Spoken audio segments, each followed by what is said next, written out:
So Matty, thank you very much for taking some time to speak with us today. I'm a big fan. I'm a trader on eToro, so I'm always watching your very interesting and erudite videos and your webinars and things like that.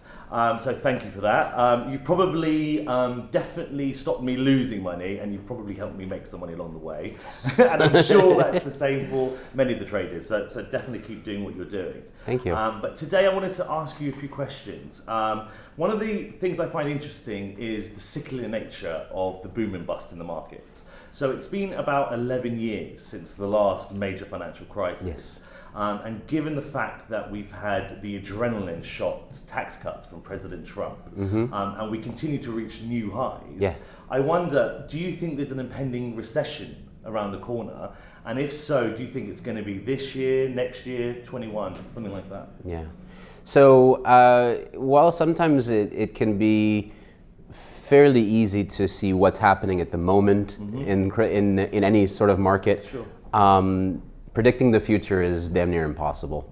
Trying to predict a market crash is kind of like trying to predict an earthquake. And we know that one happens every 15, 20, 25 years, but you cannot ever say exactly when, and certainly not how it's going to play out.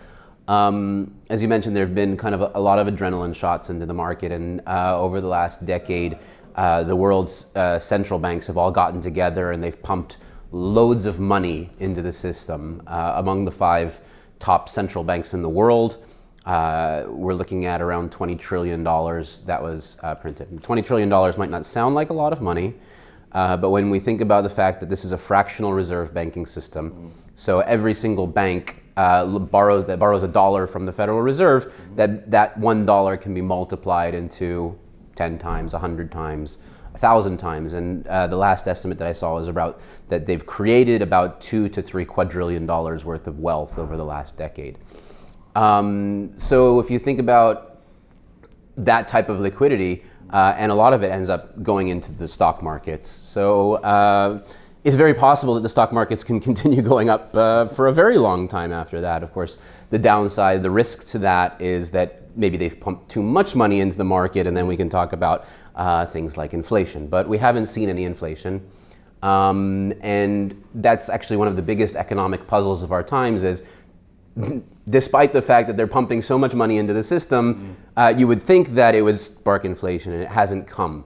And all of the central bankers, the world's biggest economists, have taken a stab at this question of why isn't there inflation?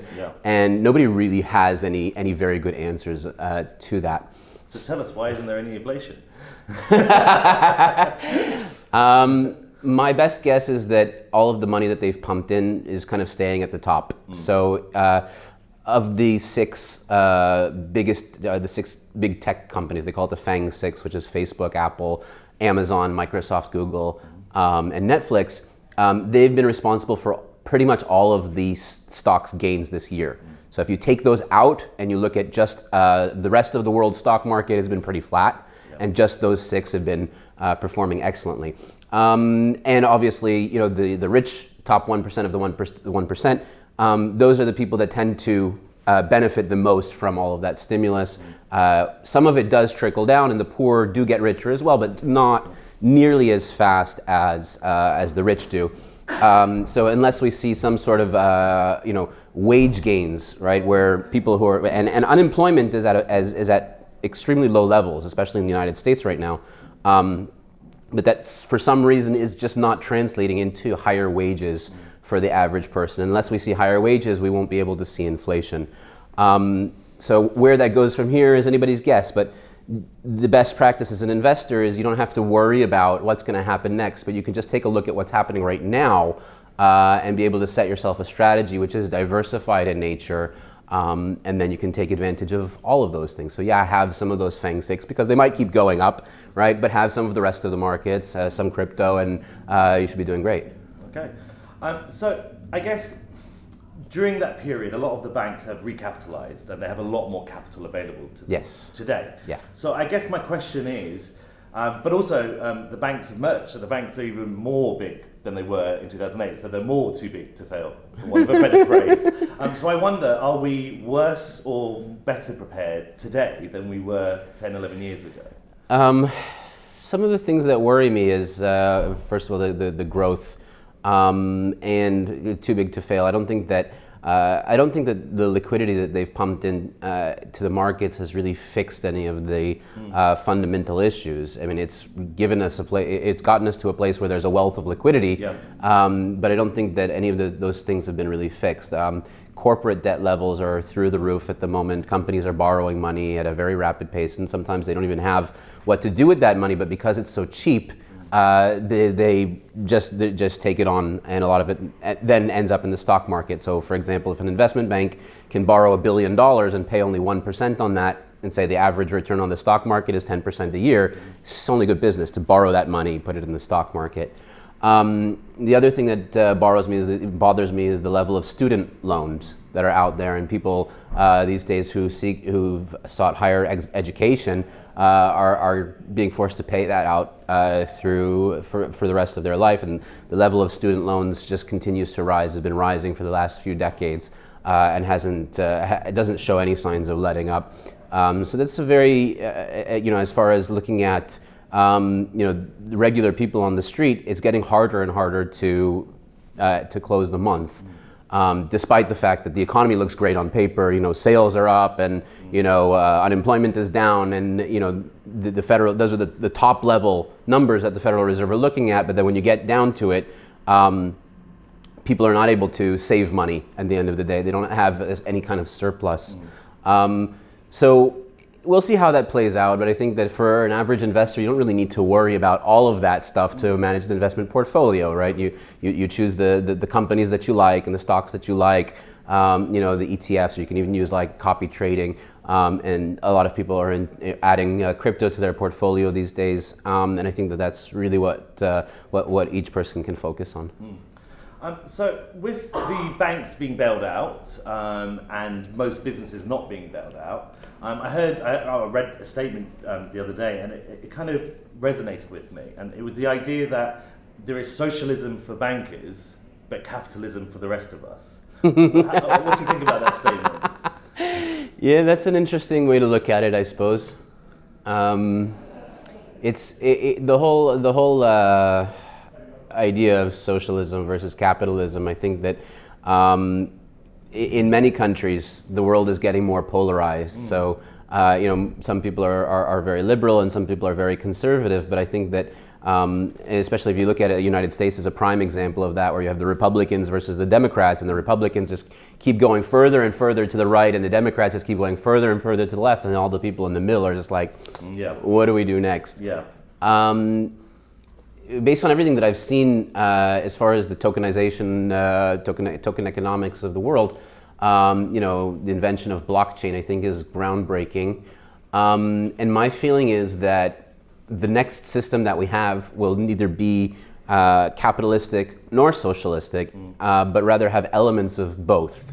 That we have, rather than corporations, we'll have kind of networks where, value is transferred a lot more freely and fairly to the different participants in the network. But we'll see how it plays out. It's going to be very, very interesting to watch. Okay. So it seems like a good moment to pivot to cryptocurrencies. Let's do it. Since you brought it up. So you've got, Bitcoin, Ethereum, EOS, Tron, Cardano. You have a multitude of new cryptocurrencies. So I know you're a fan of EOS, and our Bywire news platform is on EOS. Yes. So we're obviously good fans of it as well. Nice. So what I would like to know is, why do you think EOS has the edge against, say, Cardanos of this world or the Trons of this world, aside from the fact that Cardano is obviously very, very slow? Aside from that, why do you think they have the edge in development terms? Right. Well, I think that as far as all of the crypto assets that you mentioned, aside from Bitcoin, are all smart contract platforms. They're all platforms for creating decentralized applications. So if somebody wants to create a new crypto asset, they're generally going to use either Ethereum, Cardano, EOS, Neo, or the like, or ToruX. And despite a lot of the time you see, like on social media, there's a lot of tribalism. Very much. People are, this one's better than this one. I think that every one of them has their own kind of niche and their own advantages. And just like if you would have asked, in the 90s, which is going to be the best operating system, is it going to be Microsoft or Apple or Linux? Yeah. Each one has their own advantages. Each one has their community that they go after, and there is some level of interoperability between them. We know that some file formats are very standard and run on all of those devices. So I don't think that there's going to be necessarily any sort of winner. At the moment, we can see that Ethereum has the lion's share. More than 90% of new crypto projects are built on Ethereum. But I think that as the other networks continue to grow, they might be able to take some of the market share. But the total market, it has endless amount of potential. Basically, all business that's done in the world can eventually be done on a blockchain. So if we're talking about that kind of market growth, there's an endless potential, and there's more than enough to share and more than enough to go around. Do you think then Ethereum has a shelf life given its gas limitations and the relative cost of transactions, where something like EOS doesn't have that same shelf life because obviously it's free transactions? I mean, you have to stake the coin, sure, but it's you don't pay per transaction. So both Ethereum and EOS have specific issues with scaling. EOS was able to learn from Ethereum's mistakes in a lot of ways. Ethereum scaling is under development at the moment, and they are getting better. I mean, we saw when the CryptoKitties app went viral that the whole Ethereum network was kind of clogged for a few days, even a few weeks, until it kind of got sorted out. But they were able to implement some short-term solutions, and long-term scaling is under development, and I think that they'll get there as they need to. And we saw successful upgrade to Constantinople, which was a huge step forward. I mean, it's a lot of back-end stuff, but then that is one necessary step on the way to Casper, which is, we're talking about already proof of stake. We're talking about a completely different model, which is much more scalable than the current solution. EOS also has its own issues. For example, right now the EOS blockchain to run a full node is 4 terabytes of data, which is a huge amount of data, and there's only 2 full nodes that are operating at the moment. So there's 21 block producers. Yeah. And only 2 of them are actually running full nodes on the EOS blockchain. And really, I didn't know that. Yeah, and it's because of the cost to maintain it, right? It's very difficult, and they're not properly incentivized to hold it. I mean, as people continue to develop on EOS, the blockchain only gets bigger and bigger and bigger, and that's a lot more data that needs to be stored. I do believe that they have this on their radar and that they will fix it in time, but having only 2 full nodes it makes the network very vulnerable. If one of them goes down, then we're talking about 1 full node, and what kind of decentralization do you have at that point? None. Exactly. So I believe that they will get over it, and I believe that for some people, and especially I've seen a lot of gaming platforms, they prefer to code in EOS. But I don't think that there's any real competition, because you can have more than one that are successful, and each person who's building some sort of application that's based on a blockchain will be able to make their own decision according to what's best for them. So I guess what's the future then for EOS? Bearing in mind you've got the Block 1 launch in June in Washington. The rumors are that they are moving to Washington, and there are rumors of Steve Bannon potentially being involved with EOS and the Block 1 team, potentially a decentralized voting for the presidential election in 2020.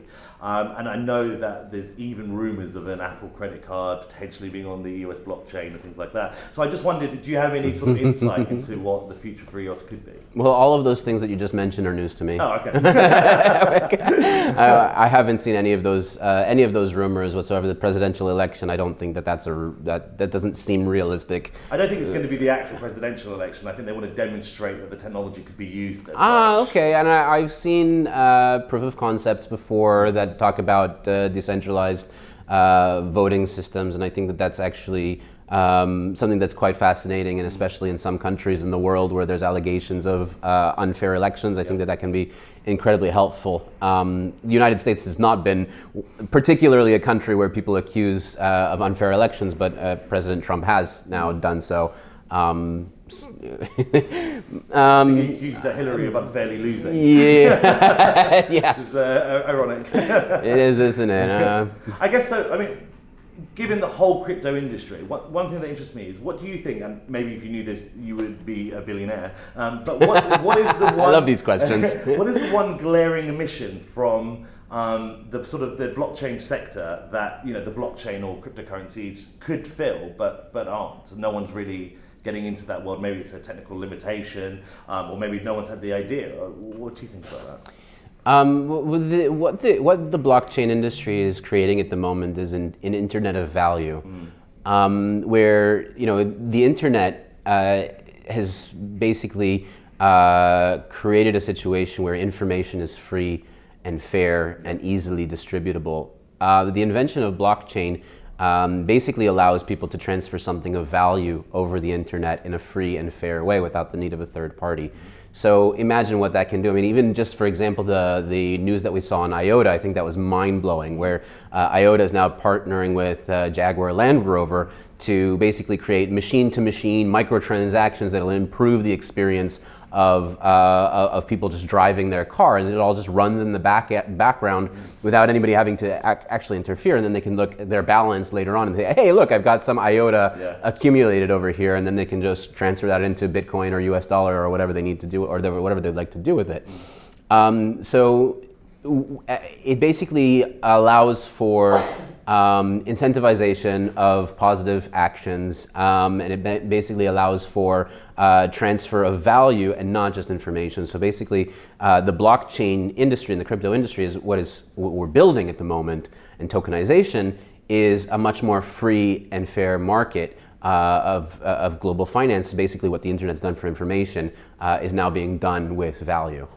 So do you feel this is a sort of end of the 90s kind of era where everyone is doing something on the blockchain, and in say 5-10 years there's going to, we're going to have the kind of the finalization of sort of the bigger players, the ones who have survived. MySpace might have gone, but the Facebook has been replaced. Very much so. This has been compared to the dot-com bubble so many times, and I think that that's a very accurate analogy, where we saw, everybody getting very bullish on the internet, and then people going, okay, so which of those products actually, there's a survival of the fittest during the bear market. And I think in the crypto winter of 2018 set a lot of crypto businesses out of order, basically, as they say, okay, they were just surviving based on the froth, and now their business models have been tested. But that's what bear markets do, right? They test which are the good business models, and Amazon, proved that they were, and Google also proved that they were actually a business model that really works. So they're the ones that ended up surviving, and I think that that's definitely going to happen in the crypto market as well. We've already seen some of the projects go under, and I think that some cryptos will in fact go to zero because they don't necessarily add any sort of value or anything new to the table. But the ones that survive are going to be much stronger for it. I agree with that completely. So do you think the market as a whole is overvalued, the crypto markets, or do you think we're just getting going?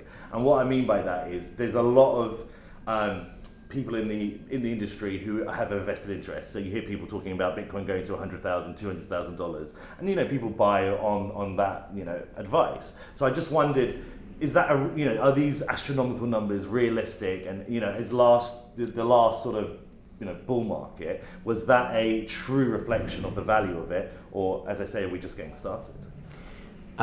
It's an interesting question, and the reason that people justify those type of numbers is based on the market cycles of Bitcoin, and there have been about 5 different market cycles already of boom and bust cycles of Bitcoin, where we saw gains of astronomical gains of more than 1,000% and 10,000% in some cases, and then these very large pullbacks of 80 or 90%. So for example, when it went from 8 cents per coin all the way up to $2, I mean, that's an astronomical gain. But then the crash after that took it from $2 down to 30 cents. Right now, the 30 cents is much higher than the 8 cents, right? So and then and then that cycle kind of kept repeating itself until we got to the point where $20,000 and now back down to $3,000. Now $3,000 is way higher than anything it ever was, more than double the value of anything that it ever was before that. In dollar terms, these cycles tend to get more wild. It's crazy that it went from $1,000 to $20,000, right? But in percentage terms, it's actually smaller than previous cycles. So as we continue to go, I believe that Bitcoin can continue, because we haven't reached full market penetration, which is, full market penetration means that almost everybody on the planet is quite aware of how to use Bitcoin, how to send money internationally, how to use Bitcoin as the global currency it is. And I think that we can go through another 4 or 5 market cycles before we get there. So based on that, I mean, if we're talking about 1,000% gain from the previous all-time high, or such, those numbers just seem like even small potatoes at that point. Yeah. Whether or not that's going to play out, the future is always uncertain, which is why we always need to hedge our risk. So another thing that interests me is the correlation between the stock market and the crypto markets. So one would assume, probably incorrectly, that interests me as well. There shouldn't be a correlation, but there does seem to be some form of correlation. So the stock markets, the equity markets crash, and Bitcoin seems to go down, and then Bitcoin drags everyone else down. Yeah. So I just wondered what's your experience or your understanding of that correlation, and does it exist, or is it causation correlation? Yes. This is an excellent question, and something that I've devoted a lot of my time and attention to. What we need to remember is 2 things. So first of all, crypto assets are they're an emerging asset class, and they're a very high risk asset class.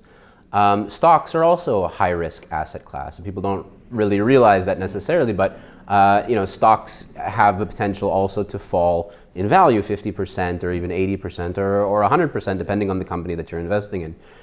So stocks are quite a risky asset class. So according to traditional finance, you dump both of them into the same kind of bin, right? One is high risk, one is a bit more high risk, but they're both high risk. Neither of them are safety assets, right? So safety assets would be, ETFs or precious metals or real estate or something like that, where you have more intrinsic value. So as such, they do bear a very high level of correlation when there's overall sentiment of investors that want to take risk. Okay. They're more likely to invest in those high-risk assets, and then when there's a fear of a global recession or something like that, they're more likely to take those things off the table. The second thing is the fact that central banks of the world are basically the ones that control all the money in the world, right? They basically control the interest rates, the production of the introduction of new money, and stuff like that. How we've been talking about quantitative easing and the fact that they're pushing liquidity in. So basically, they are providing an ample level of liquidity over the last 10 years since the financial crisis. They've been pumping money into the system. And a lot of that money, as we said, goes into the stock market, but some of it is going to go into the crypto market as well. But it's a different player, right? Like in the stock market is it's the financial investors, the financial firms that are borrowing the money in order to put it on the stock market. In the crypto market, it's more let's say middle class, right? Where people say, okay, I've got $100,000 in my bank account. What am I going to do with it? Yeah. If it sits in the bank account, it's going to lose money, right? I might see some sort of inflation, or the purchasing power goes down, and the bank isn't the bank is not paying me anything for it. So I need to take some risk, right? Now, that's kind of their calculation. But most people don't necessarily know how to do proper risk assessment. So a lot of the time they say, okay, $100,000. Let's go and see what's been zooming lately, and if what's been zooming lately is the crypto, that they might be inclined to do that. And one of the things that I've been one of my jobs is actually not to convince people about crypto, but actually tell them, oh, wait a second, not so much crypto. And I think that's what we've done together as well, which is, look, it's nice that you're interested in investing, but also try to keep a level head about it and understand the risks that are involved, and then diversify. Yeah. So as far as the correlation is concerned, we see on the day-to-day level, there isn't as much correlation. Because let's say gold, for example, if an investor on Wall Street wants to close a position on his stock market, on his stocks, and open gold, it's just a click of a few buttons. Whereas, in eToro we have that option. It's very easy to close a position, reallocate into Bitcoin in most of the financial markets, that isn't a reality yet. So the Bitcoin kind of remains a bit uncorrelated to the rest of the markets. Okay, yeah. But it's also a strength, because when you think about portfolio, building a portfolio, the more you have an uncorrelated asset that has a high risk, a high volatility, and a high potential for return, that's only a better tool to add into your portfolio in order to strengthen it. So over time, the correlation does exist because you have the same backdrop, the same macroeconomic backdrop where you have the central banks who are pumping money into the system. It basically gives more money in people's pockets to invest. And over 2017, for example, we saw the central banks were incredibly loose with the money, and we saw the stock markets, some of those tech stocks, went up 50%, 100%, and the companies didn't grow that much, right? And we saw Bitcoin going up 1,000% over the course of 2017. 2018, the central banks started to pull back some of that liquidity, and we saw the stock markets crashed, and Bitcoin crashed as well. Exactly. And 2019, they started getting loose with the money again. And we saw the stock markets go up like nothing happened, and then we saw Bitcoin is now responding to that as well. So I find the correlation between the crypto markets and the stock market very interesting. And something you were discussing about the correlation between gold and Bitcoin also I find very interesting. So I guess the question would be, no self-respecting crypto trader would hold both gold and Bitcoin. So I wondered what your thoughts Why not? are. Well, I wondered what your thoughts are, because obviously Bitcoin has no utility and is obviously a modern solution. And if you're a decentralized everything kind of guy, you're not going to hold both. You'll probably hold one or the other. Maybe you wouldn't. I would like to know your thoughts on that. Bitcoin has been called digital gold before, and I think that that's a great metaphor. But we need to remember that they're actually two completely different assets. One is a traditional store of value and is a commodity, hard, real commodity, that has been used as a store of value for thousands of years. The other is an emerging technology, a digital asset, which is completely new to the world. Though there are many parallels and there are many things that they have in common, there are also things that they're completely different on. For example, Bitcoin cannot be used as a hedge against a total meltdown of society. For example, if the lights go out, there's no electricity, there's no internet, you can't send a Bitcoin transaction. Well, not at the moment. Some people are working on solutions where you can send them over radio waves, but we're not there at this point. So as a portfolio manager, I like to have gold at about 10% of my account, and I like to have crypto at around 10% of my account. So sometimes I'm holding more gold than crypto, and sometimes I'm holding more crypto than gold. It depends on the situation and what's happening in the markets and how I'm feeling about my portfolio at that specific time. But they're certainly not mutually exclusive. You don't have to say, there's a lot of diehard people in crypto, but I think that to try and say, okay, Bitcoin is going to completely replace gold as a store of value, I think that that's a bit naive. Do you think it will supersede gold as a store of value in the future, assuming the lights don't go out? It might. We'll see. Yeah. I mean, it would be very hard to speculate on something like that happening. At the moment,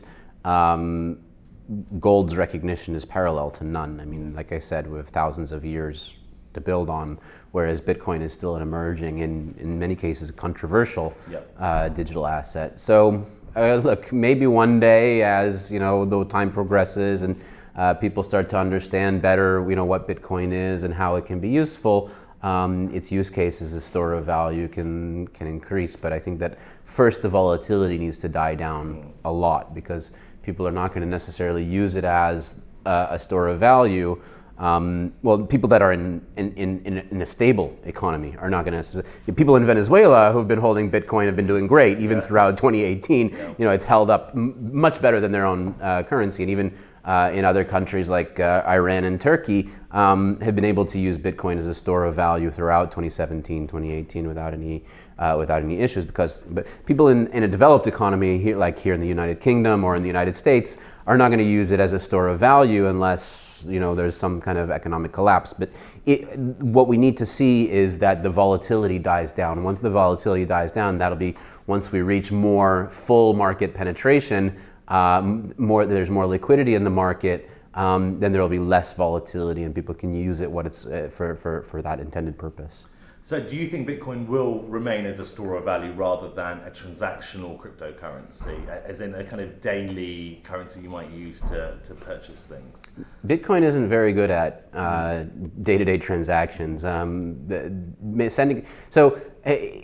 Sending a transaction in Bitcoin can be sometimes go through very quickly, but sometimes it can take 20 minutes, half an hour, even an hour, depending on the usage of the network and how much the fee that you pay for sending the transaction. It's not generally something that you're going to want to do, to go into the store and pay for something, because then you might need to wait around for the transaction, and by the time it goes through, you're going to be. There are other cryptos that are better at that have more instantaneous transactions. Such as? Dash, Litecoin, XRP, but Bitcoin is basically the backbone. So even though those transactions, it might take a bit of time, that what we're talking about is final settlement. Whereas, when somebody swipes their credit card, a lot of people think that it's an instant payment, but it's actually not. When you swipe your credit card, all that's happening is the store is checking with the credit card company if there's a block on your card, right? So the actual settlement happens in several stages. Stage one is where you actually pay your bill at the end of the month, right? And then the final stage of that is 6 months down the line. That's when it's impossible to reverse the transaction, right? So for up to 6 months, the transaction can be disputed and the transaction is not yet final. In Bitcoin, all transactions are final. As soon as you get that first confirmation, transaction cannot be reversed, not never, ever, right? So there's obviously advantages and disadvantages of that. But at the end of the day, Bitcoin is the backbone of this new economy that we're creating. So just to pivot slightly, so tell me a little bit about ToruX and your Toru wallet. Yes. Two very exciting new features you've added to the platform, and I know everyone's really buzzing and really excited about them. So do you want to tell us a bit about those? Yeah. So I think this is also another one of those things where people talk about the crypto winter and say, oh my gosh, the price is crashing. I've been watching it and going, but there's so much that's being built in this time, and especially regarding infrastructure. And what eToruX is all about crypto infrastructure. So the wallet that you mentioned is basically an app that people can download on their phones. Is that out now? It's already out, yeah. And basically you can send and receive transactions in Bitcoin, Litecoin, XRP, and several others in real time, right? So you can store and send and receive crypto.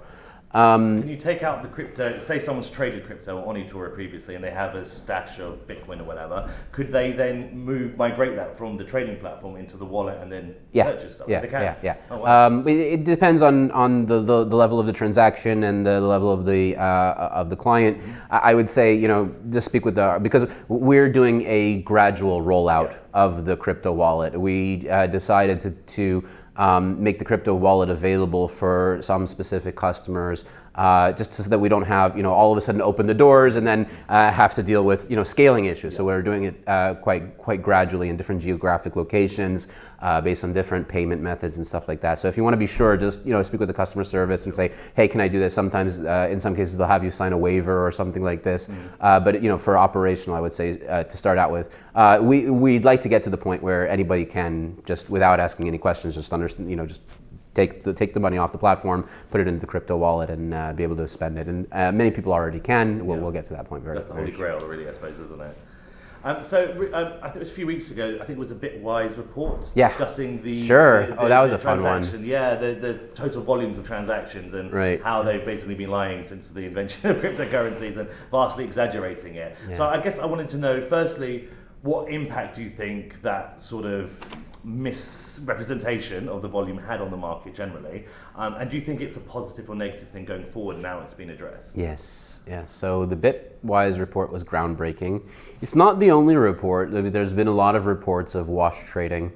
Wash trading is basically when there's volumes that are created that are false volumes. So either somebody's trading against themselves or an exchange is trading on their own platform in order to get their numbers up. And when somebody's looking at different exchanges, they're looking at how much volume that exchange is doing, and that gets them higher on the rankings. So there is incentive for exchanges to report false volume and to do wash trading on their own platform for people to come and see and to get exposure. The Bitwise report, I think, was by far the most comprehensive to date, where they identified that about 95% of transactions in the crypto market are fake. 95%? Yeah, wow. That was their report anyways. But the 95% statistic is not surprising to me because if somebody is already reporting fake volumes, the tendency is to push it as far as you can, right? Yeah. Why would you report 1 billion when you can just as easily report 10 billion, right? So the 95%, it's a fun statistic, but I don't think that itself shows any real significance. What was significant about their report and what was most interesting was that actually they were using this as a positive thing. Let's not forget that the Bitwise submission was a submission to the SEC in order to get an ETF approved, right? So what they were trying to do is say to the SEC, okay, look, yes, there is wash trading. The wash trading is happening in some places, but there's actually 10 exchanges that are reporting real volumes. And they're not faking, they're not involved in any sort of wash trading. And actually, between those 10 exchanges, the price of Bitcoin has remained consistent over the last year, which means that actually we have, if we ignore all of the wash trading that's going on and we look at the real market where trades are actually happening, we have something that's very special and you don't have in any stock market or exchange. We have a decentralized price discoverability, right? So if we have a stock on the NASDAQ, right, there's buyers and sellers on the NASDAQ, but at the end, the NASDAQ itself is a centralized exchange. In Bitcoin, we have 10 different platforms which are completely separate, where price discoverability is actually happening. And then any sort of discrepancy in price is being arbitraged out so that the price remains constant and that the arbitrage opportunities are then limited. And that means that points to something that's actually a more healthy market than almost any other market that we have on the planet at the moment. Yeah. It's a true reflection of the actual market value. Exactly. I couldn't have said it better myself. Brilliant. So I guess just to conclude on the crypto side of things, Tether. So Tether and Bitfinex, we've had somewhat of a scandal, $850 million, I think it was, yes, being moved around and being illicitly spent to prop up the Tether token, I believe. These kind of scandals, first of all, do you think it is what it is on the surface, or is there maybe a mistake involved, or were they just moving money around? Were they actually, partaking in illegal actions, in your opinion, of course, or do you think it was just a genuine mistake? And what kind of impact is that going to have on the wider crypto market in terms of legislation? Yeah, I don't actually know what happened there. Sure. I wasn't behind the scenes. Yeah. I only know what's the information that's publicly available at the moment. It doesn't look very pretty. The Attorney General of New York is quite on their tail. Even in this morning, they mentioned one of the people was a flight risk, and they wanted to detain him already. And things are happening at a rapid pace, and we're going to see that play out over the next few weeks, possibly months, or even years. We don't even have any indication of how long this is going to last. Overall, I don't think that it's something to be extremely fearful for investors. I know that there have been some who are saying, get your money off of Bitfinex. I don't think that that's necessary. I would, first of all, for me, I don't see any incentive to hold USDT because you don't receive any sort of income from that. There's no price gain, but you do have a risk in case the Tether debacle blows up, then you're holding something that doesn't necessarily have value. You could just hold dollars. Exactly, you can hold dollars at that point. Some people do. Some people do have an incentive to hold USDT over US dollars because, less questions from the bank or government or whatever. So it has the advantages of a free, of a cryptocurrency, but without the volatility. But at that point, the risk starts piling on when you start looking behind it and say, okay, what's happening in Tether, the company. So what we need to remember is that if there is any sort of erosion of trust in Tether, the most likely outcome is that people will take their money out of Tether. Where are they going to put it? Most probably into Bitcoin, Litecoin, EOS, or any of their other favorite cryptos, which have all been looking extremely attractive lately at the current valuations and have been, we've been seeing kind of a rally starting even just in the last hour. We saw a nice 6% jump. So generally speaking, if there is a flight from Tether, my feeling is that would send the crypto prices upward. So it's not something that, like in Mt. Gox, for example, we know that when Mt. Gox collapsed, there was also a premium, right, where people holding Bitcoin on Mt. Gox had a better price than the rest of the market, but that was because people were trying to get their money out of Mt. Gox, right? So they were taking the dollars they had there and translating them into Bitcoin, and they were then having trouble getting the withdrawals out. And when Mt. Gox collapsed, it actually caused a crypto winter of a lot longer than the one we just saw, which was about 2 years. But Mt. Gox was a different situation because actually we didn't have 10 exchanges at that time that were clean exchanges. Actually, we had one exchange that was controlling most of the market activity. Mt. Gox was estimated to have about 60 to 80% of all transactions on Bitcoin at that time. Pure monopoly. So, and a lot of people lost their money there. Obviously, it took a while for the market to forget and then to remember that suddenly we remember that we have something here that's independent of governments and banks and financial institutions. Bitfinex is not anywhere near the level of Mt. Gox as far as the market share. People already understand the difference between Bitcoin and Bitfinex.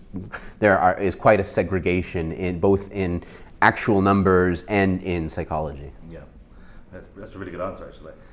So I guess I was doing some research for today's interview, and I was checking out your website. Oh, you come prepared, man. I like to. And I noticed there was, well, first of all, do you know how many people on your platform make money versus lose money? And the reason I ask is because on your website, it says on the bottom, individuals who trade CFDs will lose up to 66%.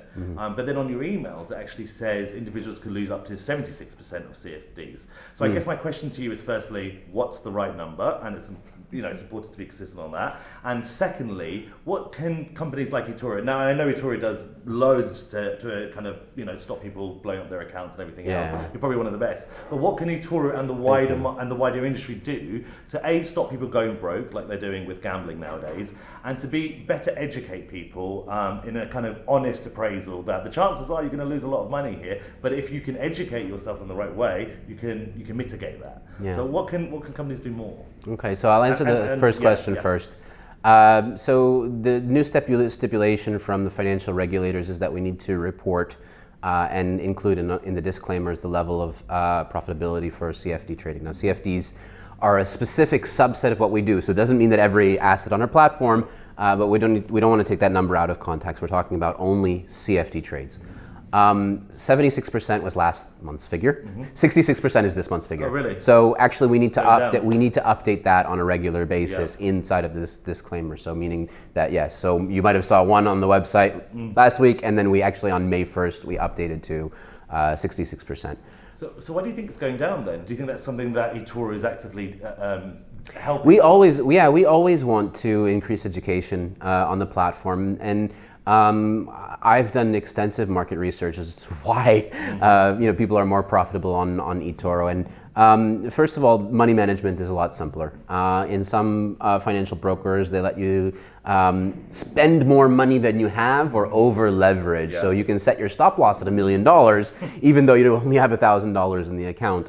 In eToro, we actually require you to back up your stop loss with available capital so that you're not going to put the stop loss there and then go open a different position with that same money and then open up 5 different positions Yeah. with the same, so you actually have to allocate that money onto the platform. So you can't effectively go broke. You can only lose the money that you've allocated. Exactly. Your liability is limited to the amount of money that you have in the account. That's first and foremost. We also have better tools for understanding your portfolio, so you can actually visually see how much of your money is in crypto and how much is in stocks and how much is in other currencies.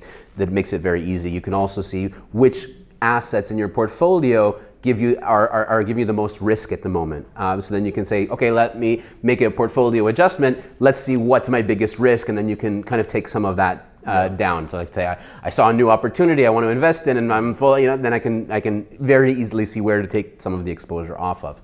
But I think that by far the most important thing that's in improving our profitability over other brokers is the social aspect. The fact that you can actually copy people who have more experience than yourself, and you can see how good they're doing and their stats and everything like that. And we've even taken that to the next level with the copy portfolio. So even if you don't have the patience or the time to start researching every single trader on the platform, we actually do that work for you, where you have copy portfolios that are built out of 30 to 50 different traders, and then we rebalance that for you on a monthly or on a quarterly basis according to algorithms that we see who is the most likely to be profitable. And those have increased our profitability drastically over time. So do you find some of your customers who maybe potentially would have lost, or would have blown their accounts up, which is obviously not good for you because you want to keep people on the platform as long as possible, things like the copy funds, the ability to copy professional traders gives them a bit of an edge in the market and maybe helps them see or learn how some of those traders trade? 100%, and I see it in real time, and Really? yeah, definitely. So what's next then for eToro? Over the next sort of couple of years, what's the next big thing that's coming out? Because obviously the innovations have been huge. The social trading has improved dramatically. The interactions have improved dramatically. So I wonder, is it more social aspects? Is it making trading easier? And also, congratulations on allowing people to purchase actual assets now. It's a big difference. Yeah. And just to follow up on that, do you actually cover, do you pay dividends and things like that on those assets? So yes, we do pay dividends on the assets. The next step is tokenization, and this is something that we've been working on even before tokenization has been a term. I don't know if you heard before, but actually the entire Ethereum project started out in eToro before. I heard rumors. I didn't. So okay, so let me tell you the story. Please, let me tell you the story. Yoni read a blog, Yoni Assi, our CEO and co-founder of eToro, read a blog about how Bitcoin could be used to revolutionize the financial markets, okay? The idea here is that you can take a Bitcoin or a small amount of a Bitcoin and paint it so that it's different from another piece of a Bitcoin, okay? And then you can use that to represent something of value, okay? Which is also a Bitcoin, but not a Bitcoin. So this was a protocol called colored coins. And Yoni decided to take that to the next level. And he hired a young developer whose name was Vitalik Buterin to write a white paper for colored coins. And I actually saw the email communication between Yoni and Vitalik, and he was paying him in Bitcoin and everything. Really? When was this? What period was this? 2012, 13.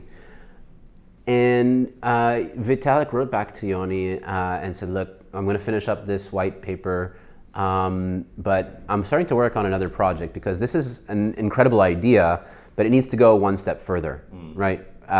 What we have at the moment cannot be built on the Bitcoin blockchain. It actually requires a new blockchain. Yeah. And then he went off to found Ethereum. Wow.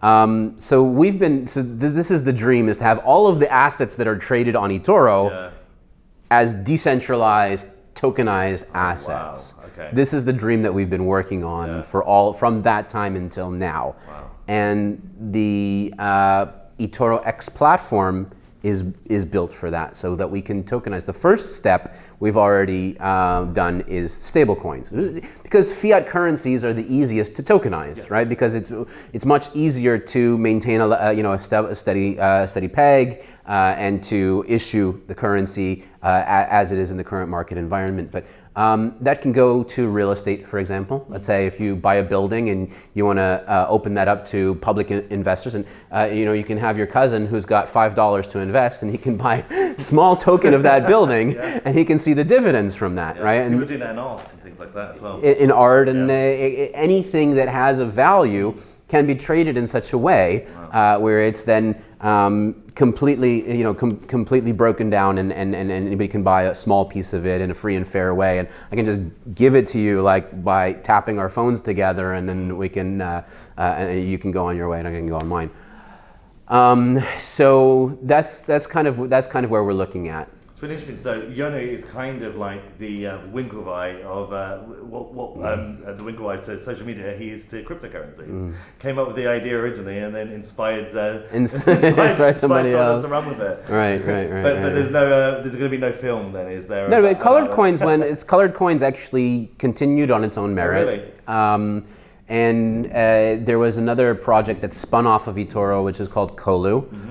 Colu is basically an app that creates localized currencies, which, as far from an economic perspective, is actually a much healthier environment. So rather than having I don't know if you saw what happened with the euro lately, but they have one currency for many different economies. It is much more difficult to regulate a local economy with a global currency, and we're seeing that in the U.S. dollar as well, where the Federal Reserve is having trouble raising their interest rates because of the impact that it might have on emerging markets, right?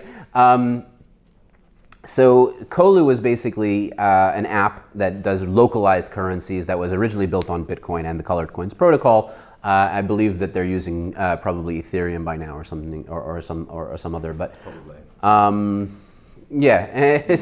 There's all different ways that we can run with this. And just to conclude, I believe you were involved in something called the Goodcoin project. Yes. Are you still involved with that? And Yes. do you want to tell our viewers a little bit about that? Yeah. So Goodcoin is a project for increasing fairness in the global economy, where we're looking at a different distribution method. So part of it is universal basic income, where everybody has the right to some sort of money. Yep. The way that Yoni keeps describing it is like, let's say you're playing Monopoly, right? And you've got 20 friends, and you're the only one who starts out with money. Yeah. And everybody else starts out with no money, right? Some people start out with money, some people start out with none. And that's what happens in the economy today, right? Some people have, they start out with zero, and some people start out with lots.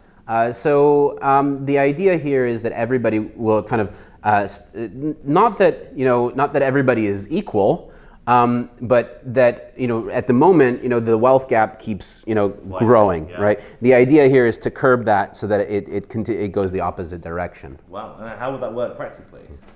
So there's a lot of it is still in thought experiment mode. Conceptual, yeah. And we're honing in on the different ways to incentivize, but the idea here is that people who are more wealthy pay an interest, and people who are less wealthy receive an interest. Wow, so it kind of facilitates the movement of wealth from the super wealthy back into the wider economy, which benefits everyone, including the super wealthy. Exactly. Make new products that they can sell. Exactly. Sounds like a really great idea. Yeah.